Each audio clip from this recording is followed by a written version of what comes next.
Good evening to you. I'm going to apologize in advance for my voice and for the tenor of the post game. I'll try to bring it down just because my voice is a wreck still. I spent 4 days in bed this weekend, not just because I was lazy, but Thursday, Friday, Saturday, and much of Sunday. And Jay filled in after Purdue handled USC on Friday. Appreciate that. And Purdue today falls to start one of their most difficult 4 or 5 game stretches of the season to Michigan, 75-73. It's an important loss. You're going to have to deal with that all day. It's an important loss, but it's one that can be made up for pretty easily. It doesn't exist itself in a vacuum, as I always say about losses. And we'll see what Purdue does with the information they gained in the game. I got lots of things that I gained, and not many of them are positive. I'm pretty angry at that game, but you guys can tell me if I'm wrong here in a minute. Before I get too deep into it, I'm going to thank the friends of mine who made this sweatshirt, Home Field Apparel. Head over to homefieldapparel.com, enter Boiled25 at checkout for 15% off your next order. Sorry. And when you're on campus and maybe you're a little frustrated, a little down in the dumps because Purdue can't finish the job, you can still head to a place where it's warm and cozy inside and maybe get a pick-me-up of a pint with Boiled Sports on the bottom of the pint, a magnet to take home. Of course, I'm talking about heading down towards the fire station, turn left. You'll see the blue lights. Head in there. Maybe you'll see Adam right away. He'll offer you a hug, maybe a handshake, and then some of the best damn pub fare you'll ever have. Burgers, beef, beer. That's AJ's. AJ's on Vine, eatajs.com. This might be a little more difficult than I thought because my voice is not cooperating at all. And I don't know if you've been through this, but this flu is brutal. And I'm through all of it, but I still have a couple symptoms. And I'm going to try to mute every single time I have to cough. And it could be a long show.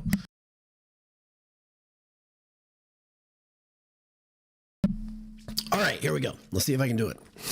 I don't know if I can, honestly. I could talk earlier, but I'm having a hard time. Problem with live streams after a game is this. Maybe not this to this extreme, but you kind of deal with what you got. And you guys have been around here for a couple years since I've been doing this. I don't think I've ever been in this condition after a game. And I know I haven't been this sick in 3 years. So you've been through it. Enough whining on my part. But so what did I see today? What was I bothered by? Here's what I saw. Here's the thing that bothered me more than anything. Honestly, every time Purdue got a 10 or 12 point lead, the refs stepped in. That pissed me off. And I know it's something that college basketball fans have to deal with. But it was pretty egregious. A 10 foul count discrepancy. And it wasn't because Michigan doesn't play a physical brand of basketball. It's because they did their best to build a hedgerow around Wolf and Golden, and they effectively did it. Taking TKR and First out of the game in 2 different stanzas, both first and second half. Purdue got pretty major leads, and then couldn't play. Just was forced to play a completely different game. Now, is there a flaw all around? Sure. Smith disappeared, so that means Michigan's guards did a good job keeping him hampered at times. I think he had a 8 or 10 minute span where he didn't. I don't know if he's even shooting during that time in the second half. But still, just to completely change the tenor of the game is it's tough for me. And it's not only tough. If you look at there are a couple things that bother me more than anything is the sudden discipline that Michigan was able to find, meaning Michigan was 5 fouls ahead in the first half, and then all of a sudden Purdue rips off the next 6. In the second half, Michigan kept the same fouls, I think, for 12 minutes. they didn't foul for 12 minutes. It's like they just became incredibly good at player control. I don't believe that happens. It doesn't happen. Teams don't change their stripes twice in a game. Go from being, they're out of position, they're having to call fouls because they can't stay in front of Purdue's big man, to all of a sudden Purdue can't do anything right. And every time Michigan's bigs get a hand on the ball, there's going to be a whistle the other way. Now, this is college basketball. It's one of the things that has always been a problem for me, is that you just kind of got to deal with it. You have to be in a position where the game's not close enough for it to matter. And Purdue is not in that position. Purdue getting a 10, 12-point lead was not enough because they couldn't extend it more, and they couldn't put them away. It's a good win for Michigan. Anytime you play a team that's at the top of the conference, Purdue, Michigan State, Michigan coming into the day, we're all within a half game of each other. I think that's, maybe it's a full game because Purdue had played more games. Michigan has a couple tough games coming up here. Purdue has a lot of tough games coming up here. Michigan State's playing, wow, look at IU actually making it a game right now. But it's plus UCLA. You've got four teams that are battling for the conference title and battling for seeding if we're looking at in the bigger picture. But I know there are a lot of Purdue fans would love to see another three-peat. It's just awfully hard to do it when you shoot yourself in the foot with losses in important stretches. Now, we'll see what happens, how Purdue plays versus Wisconsin. It's going to be a tough game again. And then I think you've got Michigan State, and then you've got IU at IU, and then you've got UCLA. It's a rough stretch. It's a rough stretch. TKR and Smith both played really well today. In the stretches, they were both unstoppable. Also, Fletch played pretty well at times. Again, Michigan was able to take him out of his game, and he struggled a lot on defense, especially when he was on Wolf. That's a tough assignment. Wolf's really tough.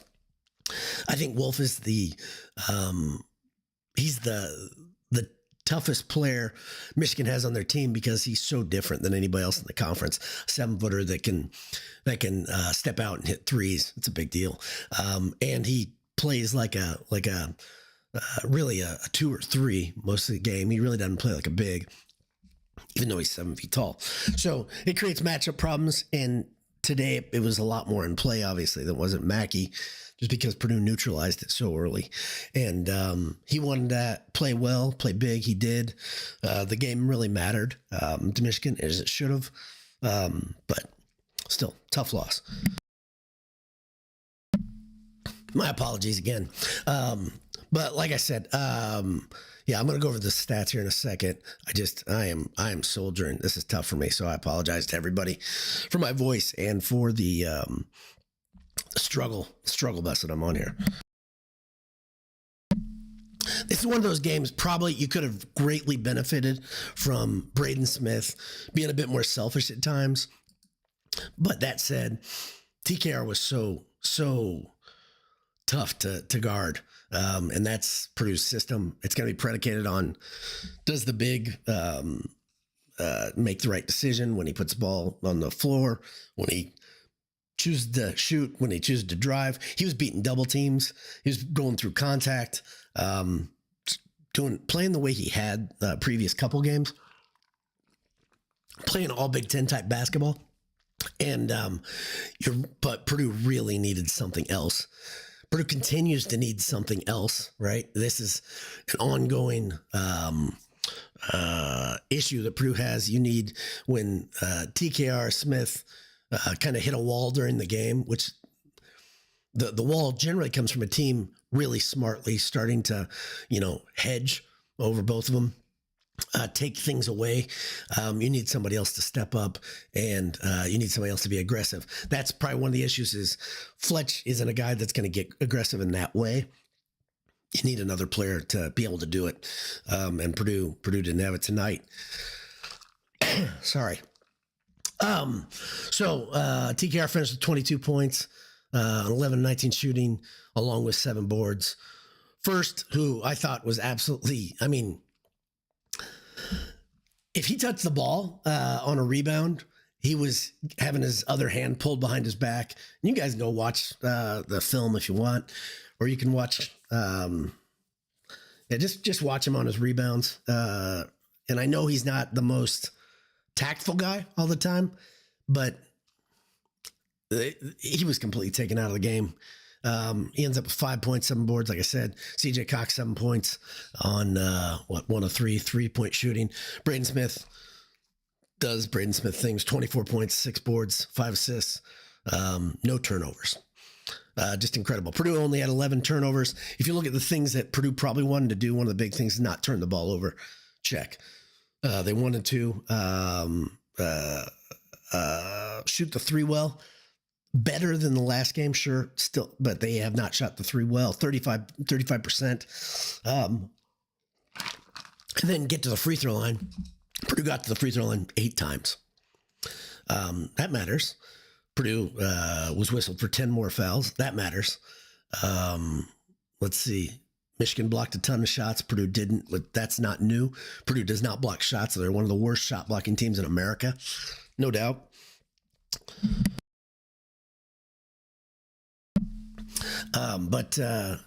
Yeah, and then you had Fletcher with 15 points. He shot solidly, 5-11 from the field, but they just need more. 0 points off the bench. This is the problem they were having earlier in the year. And on top of that, when Purdue was really clicking, let's say 2-3 weeks ago, it was really predicated on the defense, getting in passing lanes, having a lot of steals. Today they had 7, which is good, but they needed more than that. They're going to need more than that. That's the thing. It's just going to be every away game is going to be this way.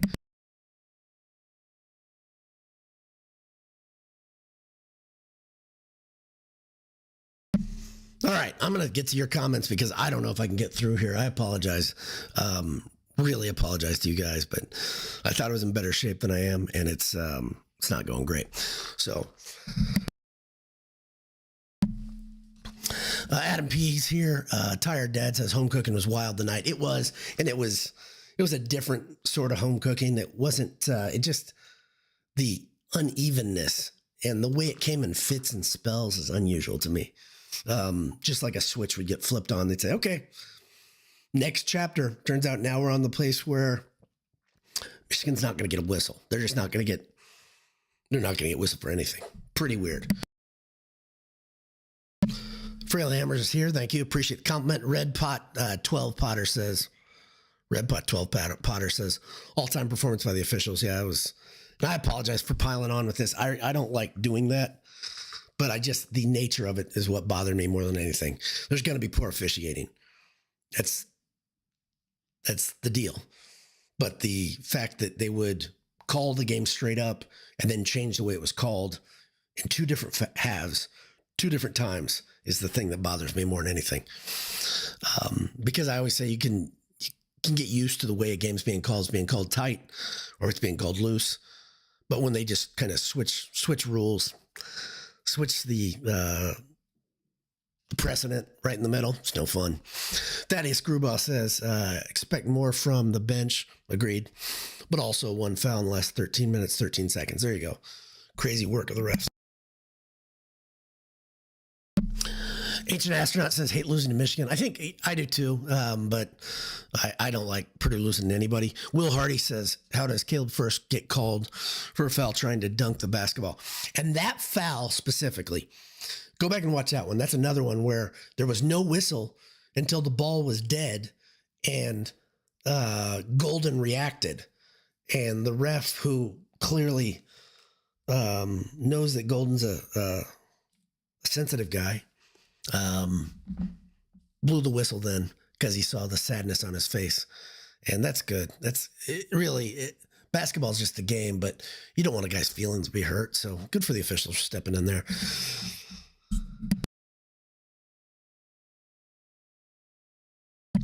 Pat Gottschall says, it's hard to win on the road. Always is. Matt Keller says, game was handed to him.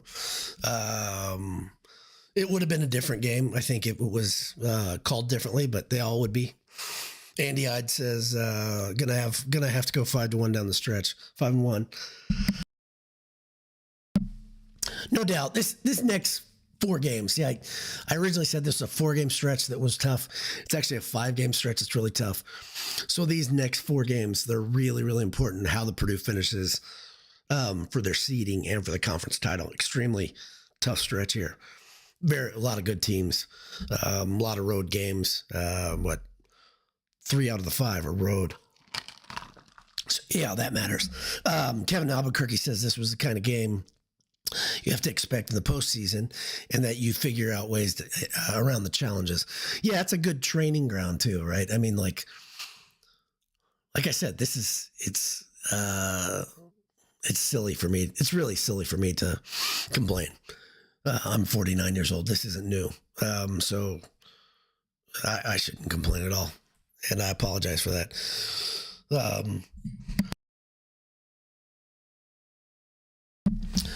Man, trying to do everything I can to get my voice to the point where I can actually put some words together, and I just can't do it. Motor City Boiler says that scene went somewhat unevenly officiated. I think it's a more tactful way of putting than I did.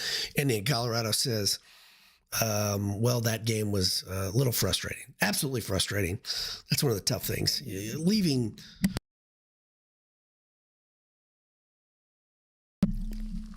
Watching a game and leaving frustrated or angry is tough for me, especially because, like I said, I want to savor the games and the schedule because I love college basketball, and the end of the season is rushing at us now. Like I told you, we were on a big downhill, like a snowball, and yeah, the end is coming quick. I'm gonna get. Let's see. Hold on a second.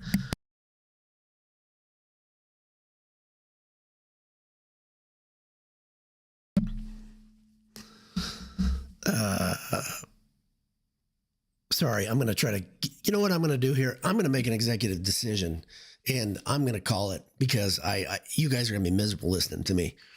And so I do appreciate everybody tuning in. I just don't know how to put 20 words together without going into a coughing spell. Dang 223434 says, does Dowd sound like Tone Loc? Mike Woodson, yeah. That's my impersonation I'm going after right now. So, yeah, it's not good. It's not good. And I hope I am in better sorts next time I see you guys, because I'm going to try to keep going here for next game. But I don't think it's fair to you guys to keep going this way. I really don't. And I mean that. I mean, yeah, hot tea is a good idea. The ice water is not cutting it tonight. So I'm going to call it an evening. Purdue falls to 19-6 on the season, 11-3 in conference. A 4-game winning streak is snapped in Ann Arbor as they lose 75-73. Excuses of poor officiating like I made are something Matt Painter won't do and doesn't do. I think that's something that Purdue you have to live with it. It's part of the game. It's as baked in as an orange basketball. And I can bitch all I want, but it doesn't really matter at the end of the day. A loss is a loss is a loss. And when we look back in a year or two, I just watched a classic game, Purdue, Michigan, 1994, where Purdue fought back versus Michigan. And at that point, it's the Fab Four, I think, right? Because Weber was already gone. Purdue found a way to win, and same issues existed then. You know, I think Michigan fans might argue that when they were in Mackey, they had to deal with a lot of unfair officiating to the tune of losing to 26 points or whatever it was. Sure, a little bit different, since every time Purdue was at full strength today, they would extend the lead to 10 to 12 points, but still, it's part of the deal. So, onward and upward. Purdue welcomes Wisconsin next. I'll talk to you soon. And once again, I apologize for my voice and my frustration. Hammer down. God bless you. We'll see you soon.